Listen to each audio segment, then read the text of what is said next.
Hello, hello, hello! Or should I say, hello there.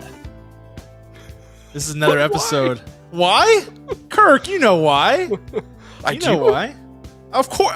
Kirk, what are we talking about today? What's the first thing we're talking about? Wait, say what you said again. I can't believe this didn't land. I was so ready for this. I said, hello there.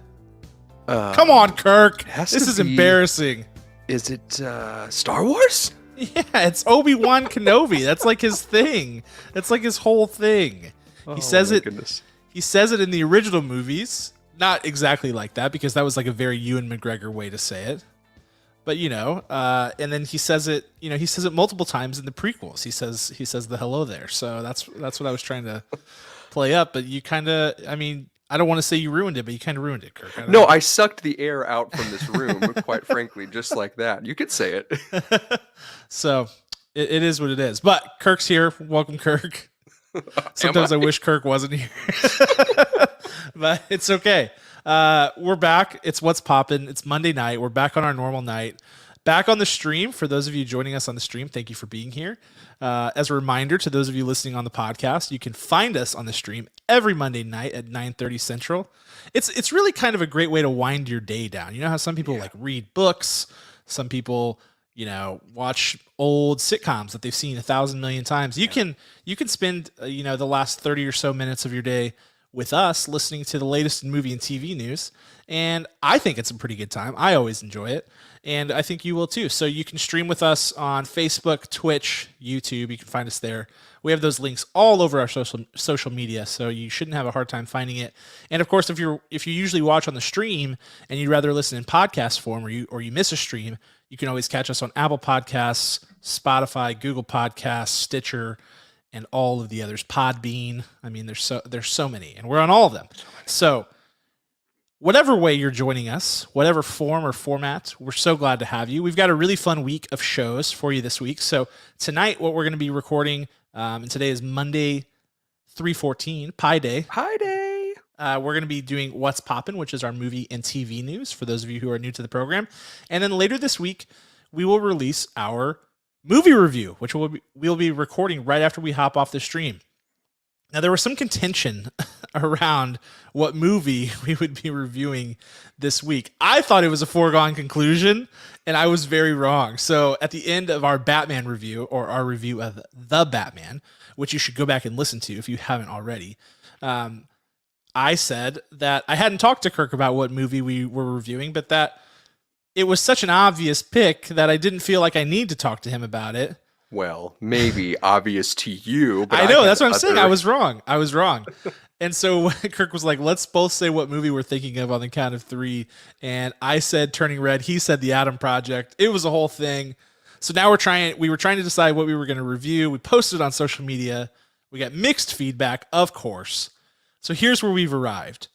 We're reviewing Turning Red this week, and we'll review The Adam Project next week. So we'll actually get to review both of them, because there's nothing too terribly exciting coming to any streaming platforms or to theaters within the next week. So it gives us the opportunity to actually review both instead of having to choose between them. So Turning Red review this week, that'll drop on Thursday. And then our review of The Adam Project, starring Ryan Reynolds, Mark Ruffalo, Zoe Saldana, who's the one I always forget, Jennifer Garner. How dare you? Again. I know, Kirk gets personally offended every single time. We'll review that one next week. So look forward to that. And make sure you watch both of those movies before the episode drops so you can get all caught up. But tonight and this week, this moment right now, we have tons of movie and television news to talk about. One of them I already alluded to, and that's the Obi-Wan Kenobi trailer. But there's also some interesting movies. Did you allude to it? Did you have like a fun joke I about thought it? I did. To be honest, I thought I did, but it clearly, either my impression is really bad, which is, certainly possible, or it just, I don't know, the timing wasn't right. It wasn't meant to be.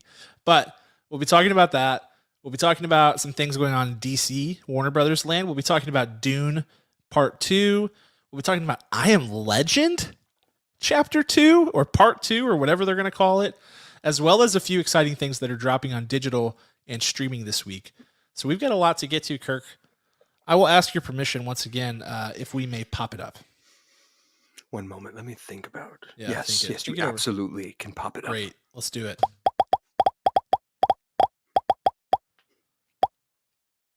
All right. The first one, we've already talked about it a lot. It's Obi-Wan Kenobi. It's Obi-Wan Kenobi. And I have to say, Kirk, and let me temperature check you on this.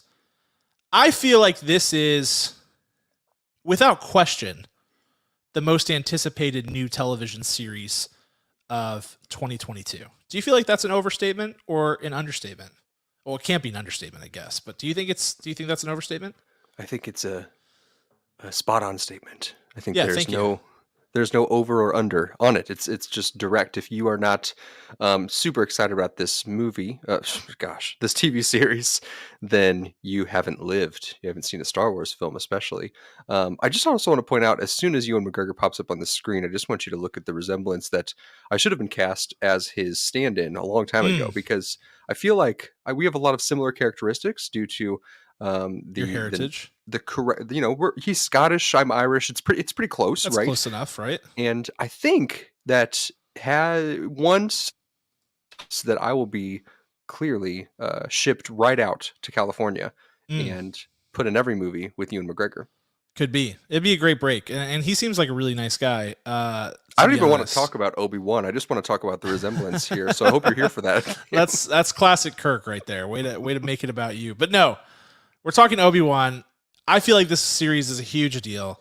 I feel like Ewan McGregor returning as Obi-Wan, I mean, that is such a huge deal to people of our generation, people who are Star Wars fans. One of the most universally beloved portrayals of a character that I can remember. I mean, the prequels are sort of much maligned these days, and they were at the time as well. But almost universally, everybody has loved Ewan McGregor as Obi-Wan Kenobi. He is a fantastic actor in his own right, and this is our chance to get to see him return to the role, some 15 years or 17 years later. They just showed Joel Edgerton, who's returning as Uncle Owen, which is very exciting, and tons of new cast members and new characters. We get up close and personal with the, what appears to be the main antagonist of this series, the Grand Inquisitor, who they just showed there wielding a double-bladed saber. The one thing we don't get in this trailer, and I think we get a little bit of breathing at the end, which you won't be able to hear because I can't play the audio or else it'll get pulled down. But Vader, that's sort of the big billing of the show, is that Hayden Christensen is returning as Darth Vader, and we'll get to see Obi-Wan. Presumably, we'll get to see Obi-Wan and Vader face off one last time, as it were, in terms of new film content. So, Kirk, I want to get your overall thoughts. We're just about 2 months away from this series.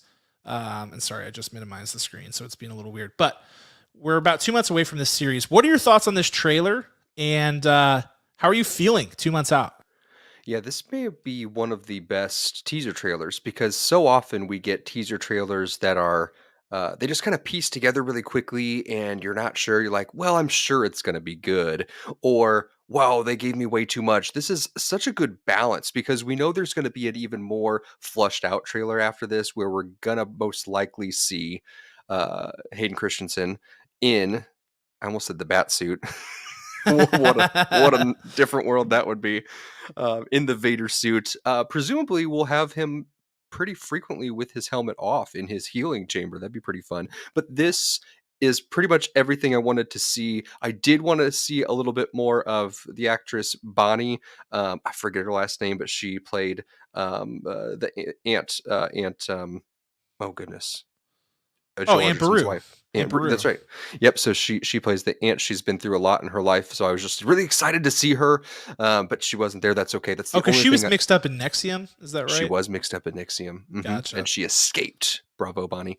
And so I was really excited to see her come to the forefront here. So I imagine that we'll get more of her in the actual fleshed out full trailer, because I can't imagine we don't get this to see them a lot.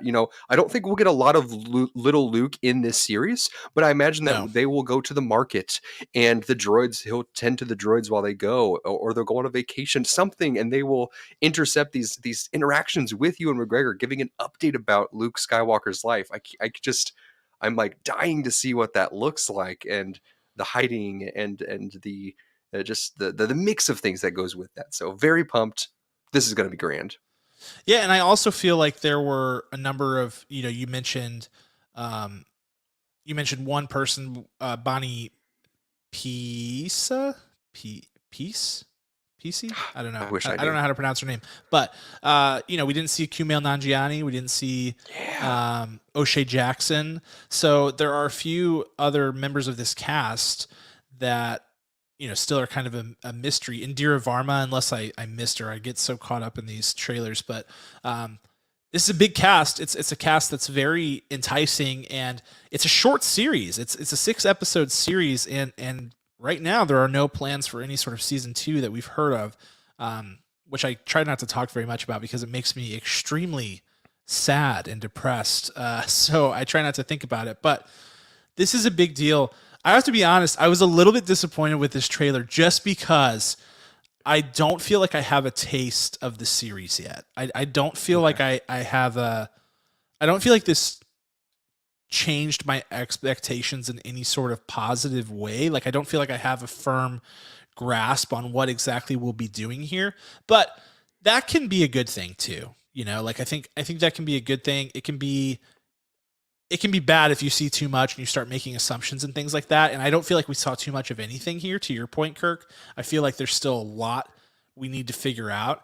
And no Vader, there's still a lot that's going to be fleshed out over the 6 hours or so runtime of this entire series. So I'm still very much intrigued, but I wanted more of a taste than we got from this trailer.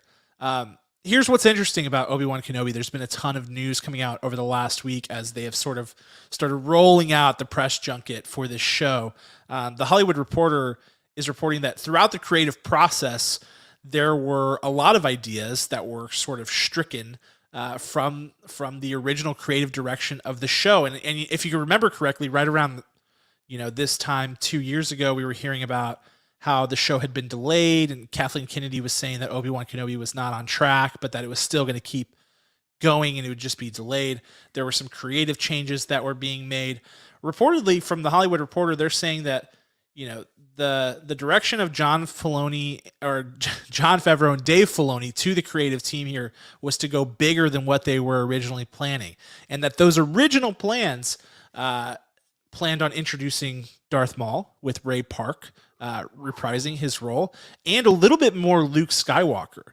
And that overall there was some concern from Jon Favreau and Dave Filoni that the direction of the show would end up being too similar to The Mandalorian, and that they wanted this to be more its own thing and to be bigger. So I want to get your reaction to that reporting, Kirk, and how do you feel knowing that? Do you feel like we're missing out on something that could have been really great, or do you feel like that it makes you feel encouraged for what the direction of the show will ultimately be?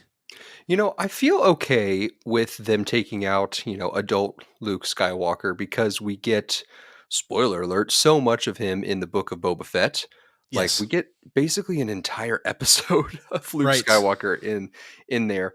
I am a little bummed about Darth Maul. I always Yeah. felt like, okay, so they brought him back in the Clone Wars, right? Is that Yes. right? And then they brought him back very briefly in Solo, a Star Wars story. So I feel like that's a missed opportunity that's just out there and ready to be attacked. And I really want to see Darth Maul come back into the fold. Yeah, and I feel like, to your point, um, they have teased it, so I'm sort of the belief that it will still happen.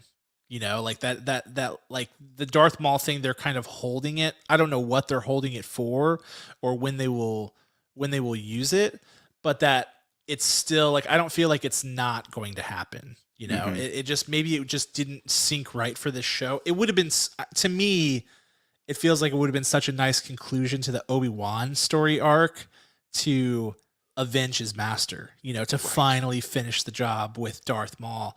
And the fact that they use Solo, which is sort of in a similar time period, right? It's pre episode 4, post episode 3. They use that to sort of re-intro him or tease him. I was a little bit surprised, but I still feel like that day is coming. Maybe it's with the Ahsoka series. Who knows? We'll see. But if Ray Park was in talks to return, I have a feeling they have bigger plans there. So here's fingers crossed. But we'll see. It's going to be an interesting show. Like I said, we're about 2 months away. We really still have seen very, very little of this show and what it has in store, but we'll be keeping a close eye on it without a doubt. Definitely watching everything. All of the stuff coming, all of the quotes coming from the press junket of like Hayden Christensen talking about how much he loves Ewan McGregor, and Ewan McGregor talking about how much he loves Hayden Christensen is just melting my heart, and it's the best thing ever. So I could not be happier. It is cute, even though Hayden Christensen was terrible in most of his performance as Darth Vader. It's true. The bromance is very palpable throughout.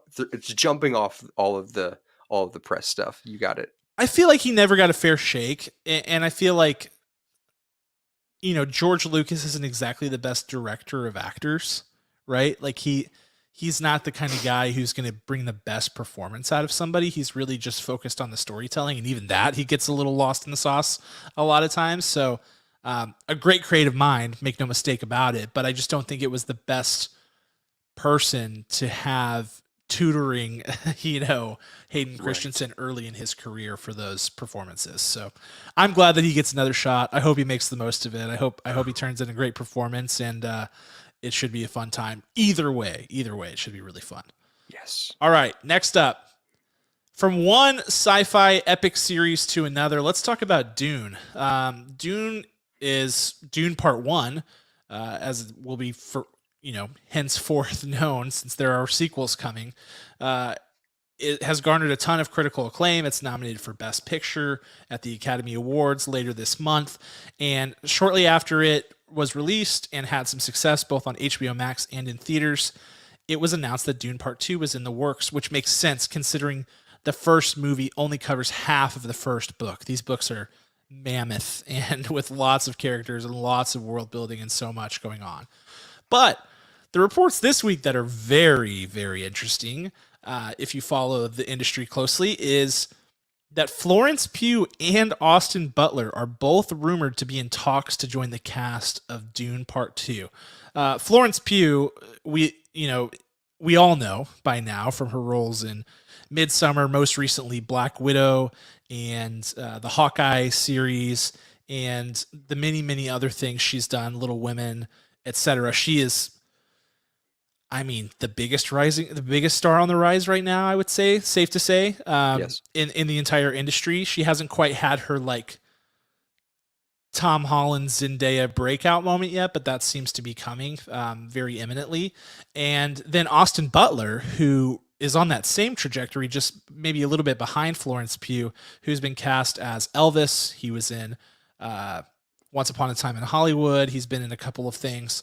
So, and the roles that they're playing are not small roles. So, if you're familiar with the book, the characters they're rumored to play, Florence Pugh would be playing Princess Irulan, and Austin Butler is rumored to be playing Fade Routha, and they apparently auditioned Harry Styles for that too. So Austin Butler and Harry Styles just compete for the same roles everywhere that they go. I guess Amazing. they're just like, let's get the gang back together from the Elvis auditions and bring everybody back. But Kirk, I want to know, I know Dune. We had somewhat differing opinions on Dune. I was a huge fan of it. You liked it, but you weren't like through the moon excited about it. This casting rumors, how does it make you feel about the second part? Way better.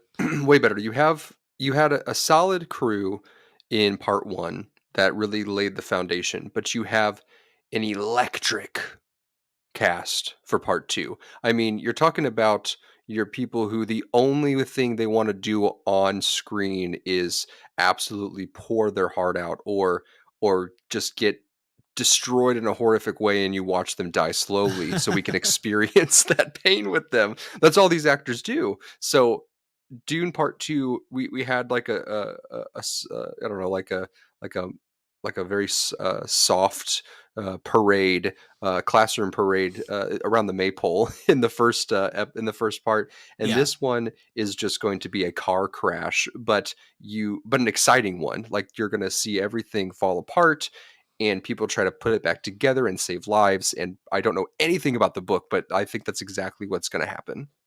Yeah, and I think that, you know, with the where they went with the first movie, it sort of eliminates some of the big cast members that you really like. You know, some of the people that they cast in these huge roles that are like these really attention grabbing type of personalities, the Oscar Isaacs, the Josh Brolins, the Jason Momoas. I mean, 2 out of 3 of those guys, you know, dies in the first movie. And so it becomes like, okay, who is left in this cast that I'm interested in? You know, we've only just been introduced to Zendaya's character, really. Rebecca Ferguson is Rebecca Ferguson. She does a fantastic job. And Lady Jessica is one of the most interesting characters in the whole movie. But just by the nature of who Timothy Chalamet's character is, you know, he's not the most enticing character in the entire series, and so we need some fresh blood. And I think that they're headed in the right direction. And under the direction of Denis Villeneuve, I mean, come on, it's going to be has potential to be a good time. So there's right now, this is just rumors, you know, being reported by reliable sources, Variety, Deadline, corroborating the same sorts of things here. So we'll see if it comes to fruition, but if so, it seems like Dune 2 is headed in the right direction creatively. So we'll keep a close eye on that and let you know if anything there becomes final or official. Next up, on the Warner HBO side of the biz. So a few months back, Kirk, you may remember that Warner Bros. Spun off the Warner Media side of their business, and that it merged with Discovery. And at the time, you know, Discovery Plus was just getting off its feet. HBO Max had sort of had like 1 year under its belt, but it was a pandemic year and it was hard to know. They were kind of slow to gaining subscribers, though they've picked up some pace of late. Now, it was reported in an investors meeting that the two streaming services, Discovery Plus and HBO Max, will be joined together under the same umbrella, which I'm choosing to call HBO Discovery Max Plus. And if they don't go with that name, I think it's a real missed opportunity. I mean, personally, I imagine they will roll up under HBO Max because I feel like the brand equity is a little bit stronger there. But I don't know about you, Kirk. I've heard about so many people of late who are way on the Discovery Plus train, enjoying all of the like, is it TLC that's on there? All of these like reality type shows, you know, My 600-Pound Life and stuff like that. So Yes. this Married has at potential to First be Sight, 90 Day Yeah. Fiance, 90 Day Fiance Happily Ever After, things that I consume on a weekly basis. Yes. right. So this has potential to be sort of a big deal, Kirk. So what's your reaction to this?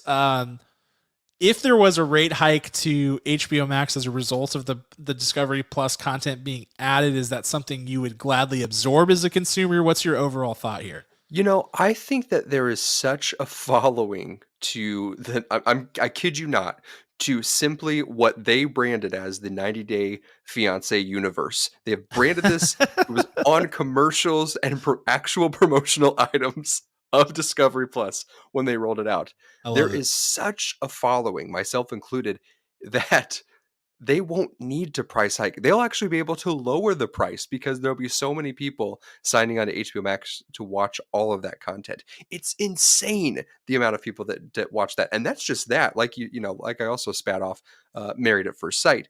There's like the 4 different shows where people get married or betrothed or matchmaked to each other just like that. And I can't imagine there's a price hike because of this. I can't imagine. If there was, are you taking it in stride? Like, all right, you know, it saves me a little bit of money because I don't have to get both. Or are you like, this is annoying, I don't even care about this stuff? The only way that I would take it in stride if it is a 90-cent increase. That's it. That is the only way. That it has to be directly connected. to the It's a universe. 90-day. Yeah. Okay. That's fair. I mean, I like that you're just bought into the brand there. The 90-day fiance multiverse Yes. of shows and content. I like it. To be honest, this does not move the needle for me. I'm probably in the minority there. I don't watch any of this stuff. I would maybe watch like some like, I don't know if Discovery has like Planet Earth documentaries or something like that. I think that kind of fell under the Nat Geo bucket. But oh, maybe if that guy like walks a tightrope across the Grand Canyon again or something like that. I always like tuning in to see if that guy's gonna die horribly. No, I know. You know what's dumb about that is that I know every time they would never let me see him die on television, because it's on a delay, they would like cut away. But I always watch just to see if they'll cut away, just because then I could be like, oh my gosh, he's dead. Or if they miss the button. Right? Yeah, I mean, there's just a person back there like with the dump button trying to figure it out. So there's I a don't want chance. him to die, but it would be, there's something sick about But the you don't human want to miss condition. it if he did, right? Right. I don't want to be the one guy who was like not watching when the tightrope guy fell off. You didn't see him? I mean, when that happened, it was probably like 6 years ago. It was like 9 o'clock at night, and we forwent all of our children's bedtimes for an extra 90 minutes because we were just waiting and waiting and waiting for this guy to cross that tightrope. It took forever. It did. Yeah. So, I mean, if there's that, I maybe would take it in stride. But otherwise, like, I don't currently pay for HBO Max. It's like rolled into my internet subscription or something like that. So, yeah, if this costs me any money, I'm going to be a little bit ticked off. But I imagine they'll roll it all up underneath HBO Max. They'll do away with the Discovery brand. I just don't know. Like, I don't know that Discovery has the same level of brand equity as HBO Max does at this point. So, absolutely not. HBO Discovery Max Plus, is that correct? HBO Discovery Max Plus, that should be the name. They can pay their consulting fee to me. It's like on Parks and Rec whenever they flash forward and there's Verizon Chipotle Exxon. That's what keeps flashing into my head as these mergers happen. But we knew, Kirk, I mean, we've talked about this the whole time with the streaming wars. We knew that consolidation would have to occur. And obviously this merger isn't old, but the fact that they're actually going to go through the exercise of rolling them into one platform rather than doing bundles like all these other people are doing, I think it makes a lot of sense. I think it makes a lot of sense for them and could potentially lead to more subscribers for HBO Max. So agreed. I wish them the best. We'll see what happens. It's at least interesting at the very least. All right. Next up, we're going to stay on the Warner Brothers side of the business. Last week, I mean, seemingly out of nowhere, I mean, you've got the Batman coming out. It's doing great. It's crushing it at the box office. It's getting critical acclaim. The fans are loving it. The whole thing. You get this news from DC Comics or DC Entertainment and Warner that basically their entire slate of upcoming films has been delayed. And oh, by the way, on the Warner side, Wonka has also been delayed. So real quick, just running through this. DC League of Super Pets, which was supposed to come out like May, I think, is now coming out July 29th. Black Adam has been moved to October 21st. It was supposed to be a summer release. Shazam! Fury of the Gods is actually the one movie in this slate that moved up. It will now release on December 16th, which means it will be going head-to-head for dollars against Avatar 2. So best of luck to them on that one. Aquaman and the Lost Kingdom got pushed to next year, March 17th.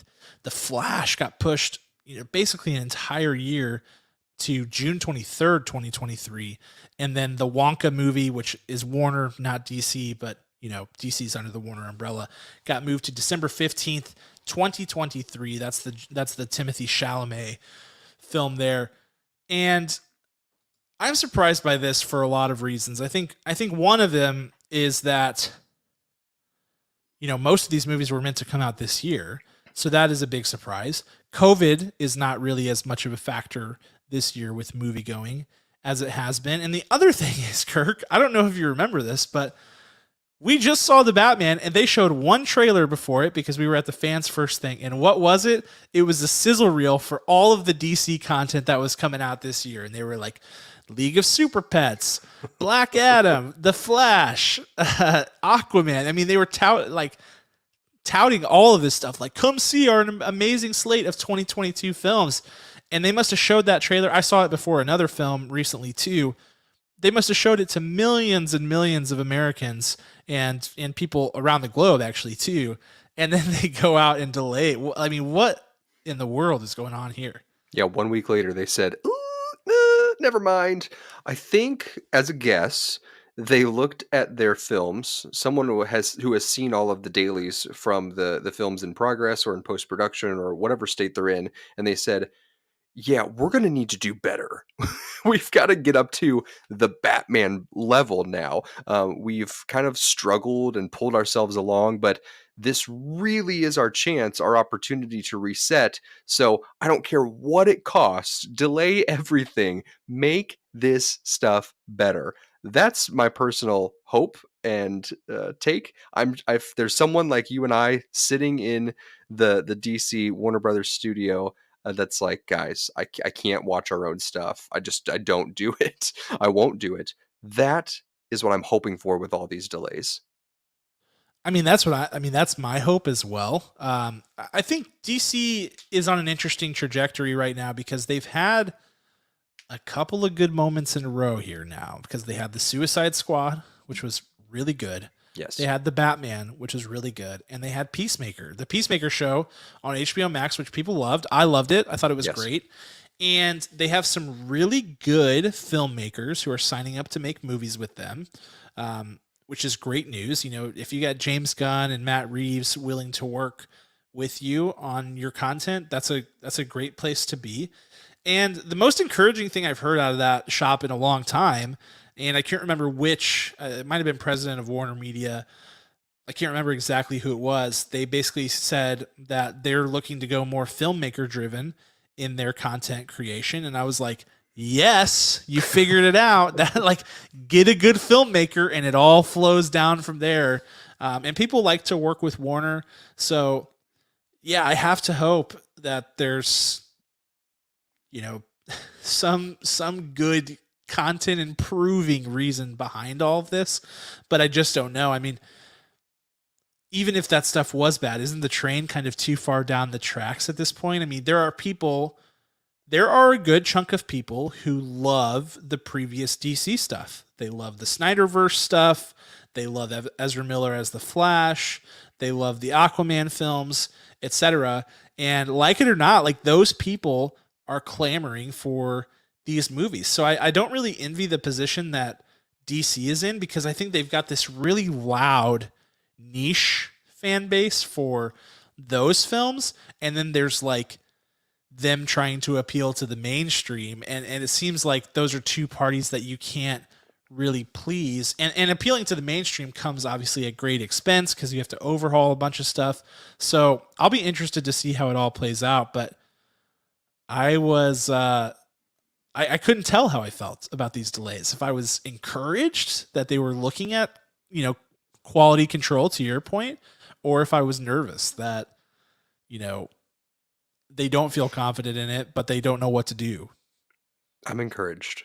However, they get one shot, and that is and I don't count League of Super Pets as that shot. No. And honestly, I wouldn't count Black Adam because The Rock is 50-50 on his performances. But if Shazam is not a strong film, then the rest are lost to me. That's it. Yeah, I feel like Shazam is the linchpin because the first one was good. It was one of the best things I think out of the original DC slate, the original DCEU.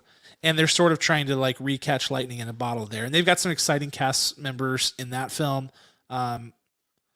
So we'll see if they're able to do it again. But yeah, I mean, you'd like to see that movie be good. You'd like to see Aquaman take a sizable leap forward in terms of content quality. Kirk's is just, Aquaman's dead to you. Third Aquaman? No. The third one? 2. Why do I feel like that is the third one? That's how bad the first one was, right? That you think the first one was so bad that it made you feel like you watched 2 bad movies and not one. I mean, absolute garbage. You know what I think it was? I think there was like a re-release of that film, Could or be. when it came to digital, like what's her name? Who beat her husband? Amber. Oh, Amber uh-oh. Heard, Amber right? Heard. That's right.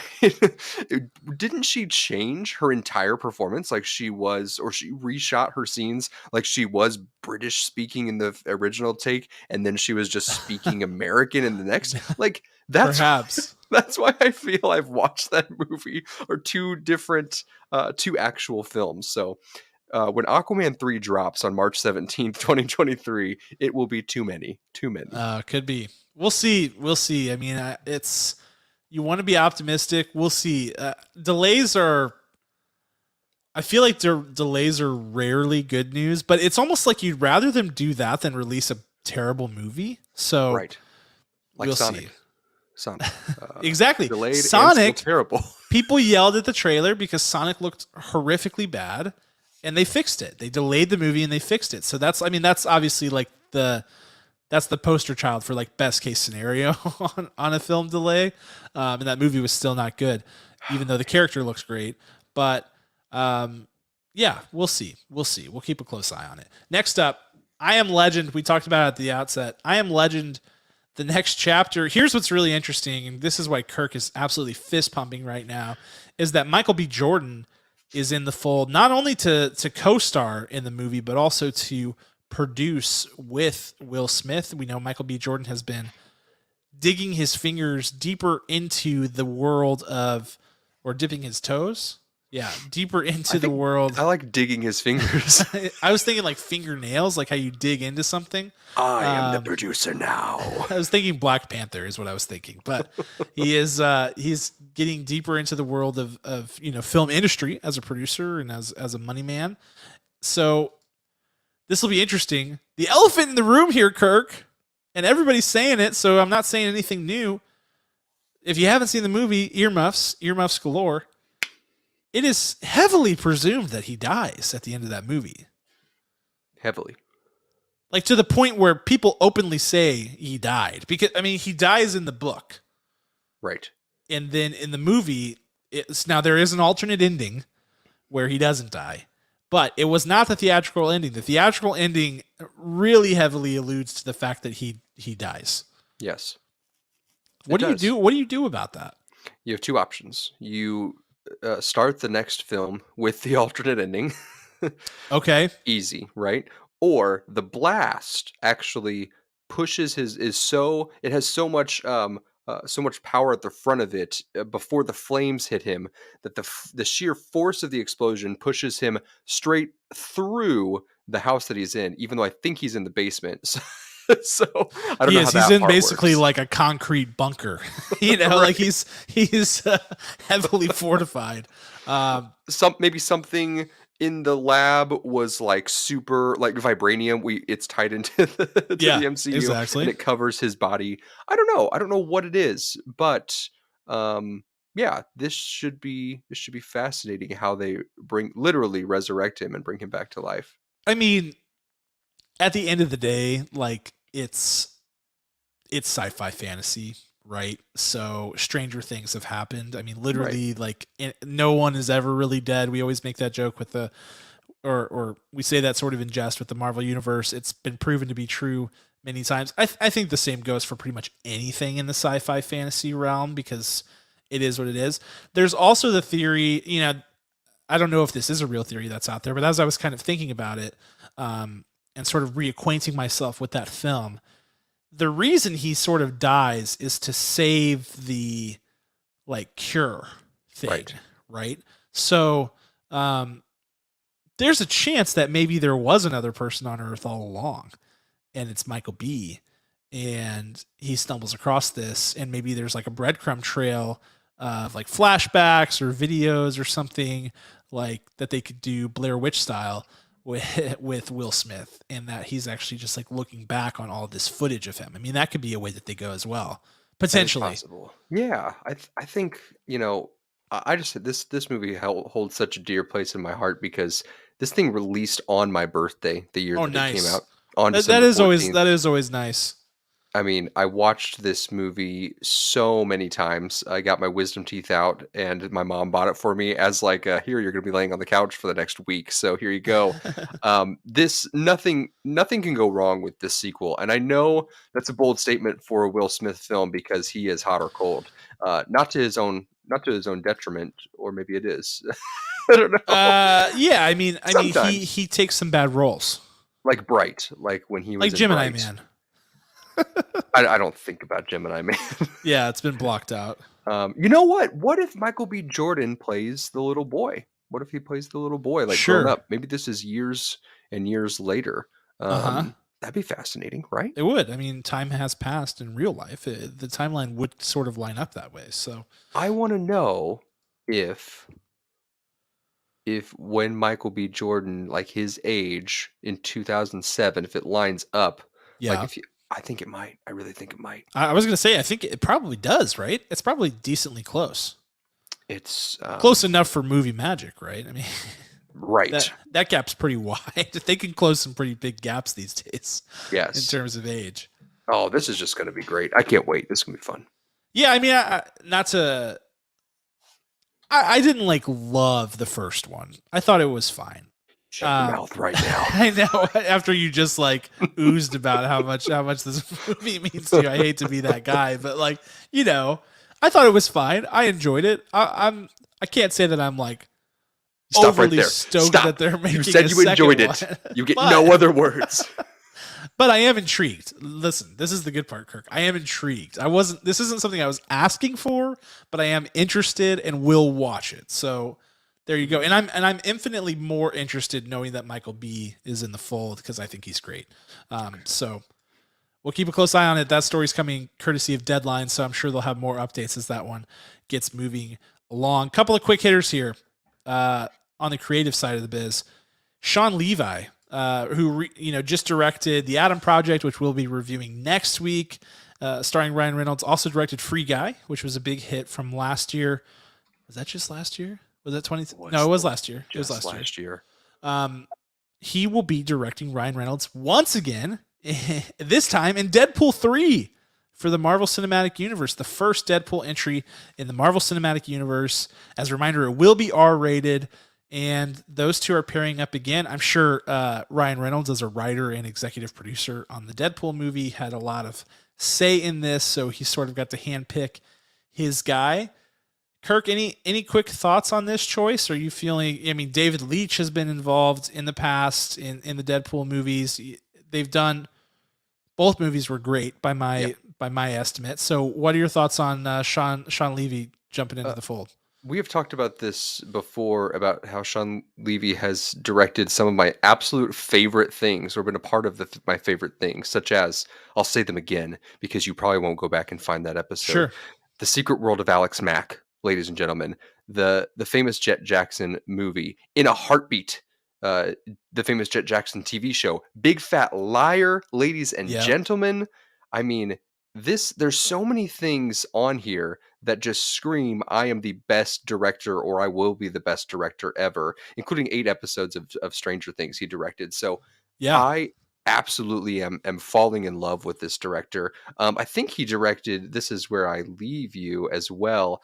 He did, which I just recently watched. And there's just something about him.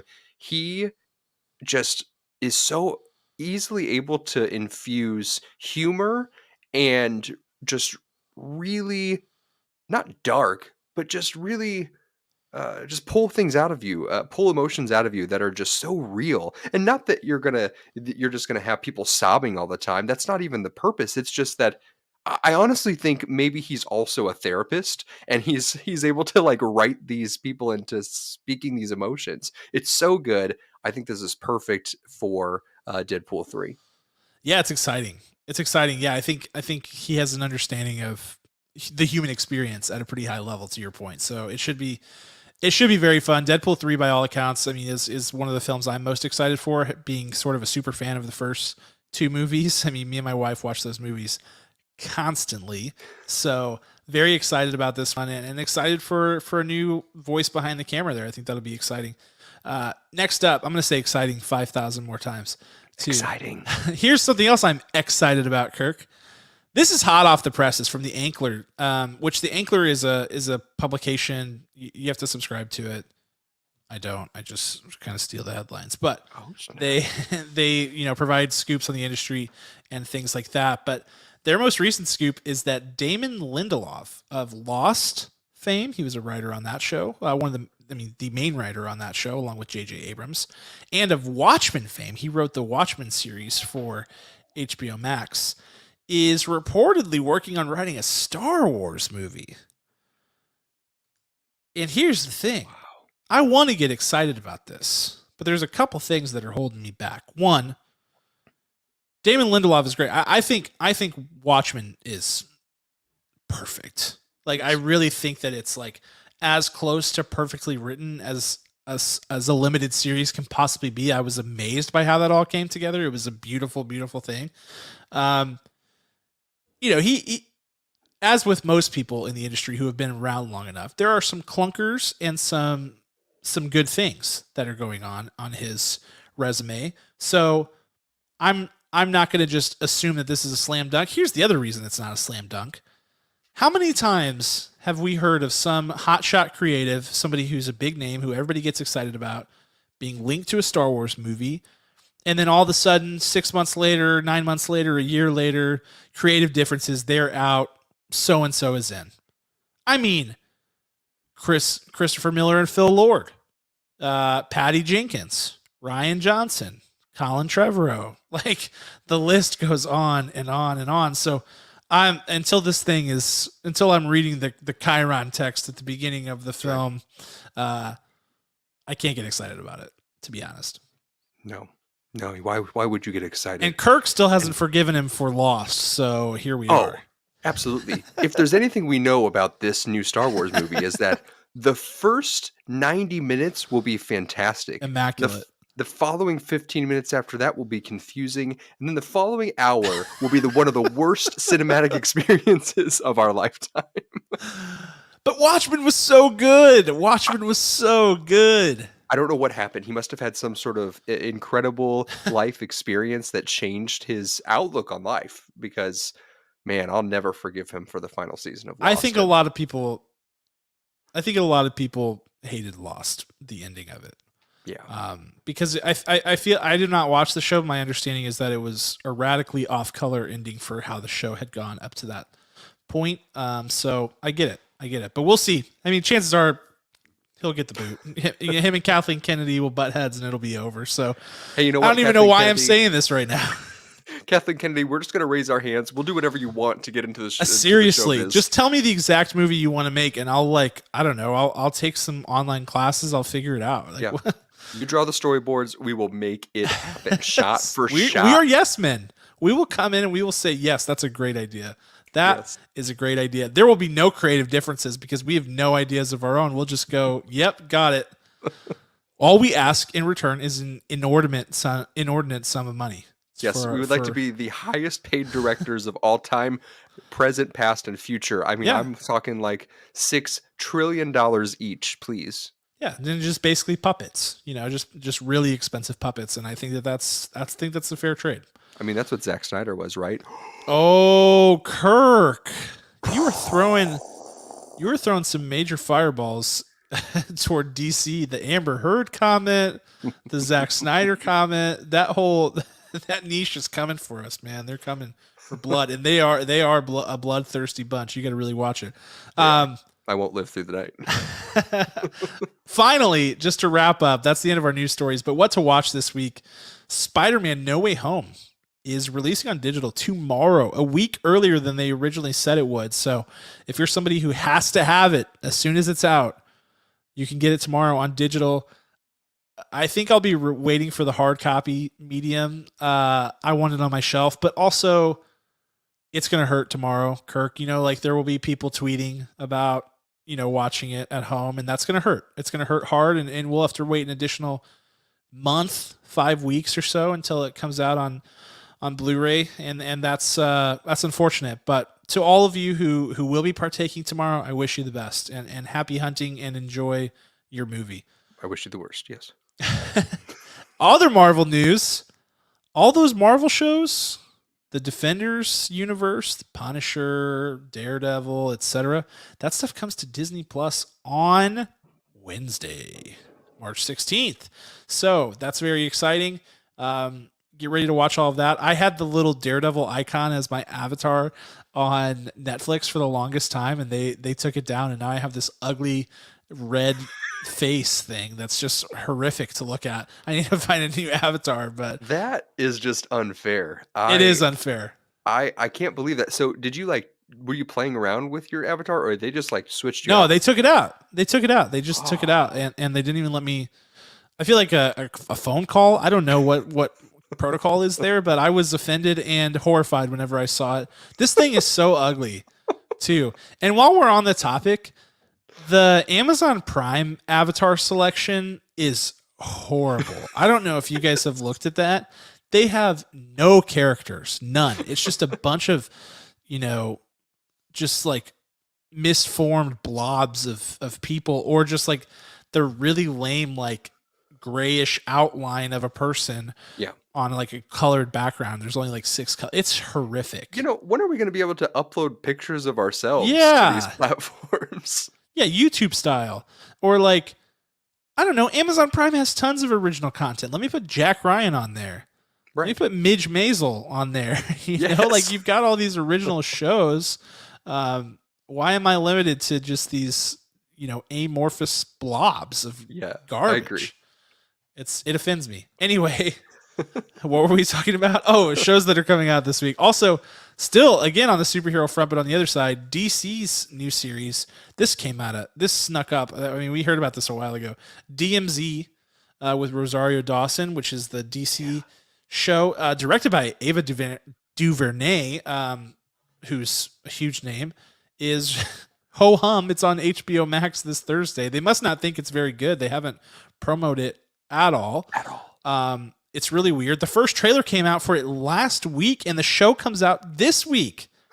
I'm so confused. So if you're interested in that, I kind of am. I mean, I shouldn't be based on the fact that they haven't promoted it at all, but I am nevertheless interested, and I'll be checking it out. So Rosario Dawson, March 17th? Yeah, this Thursday. Yeah, not to be confused with DMX, the rapper. That's what I kept thinking that it was or somehow connected DMV. to. It's not about a DMV. I think DMZ stands for Demilitarized Zone.